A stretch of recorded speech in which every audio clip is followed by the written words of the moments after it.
What happens when you're in a trade and it doesn't quite go as planned? That's what happened with this Nvidia short, which actually went a lot better than I thought it was going to, and I had to really adapt my plan to make sure I could get the most out of my profits.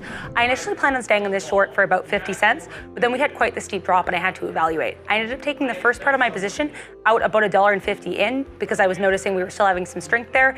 Then I ended up reloading a little bit and taking everything out where I was starting to notice a little bit of resistance because I wanted to make the most of this short and not have it completely go to the other side on me. So basically, even though we did have a trade that actually went better than expected, I still wanted to make sure I used trading discipline and followed the charts to make the most out of this trade.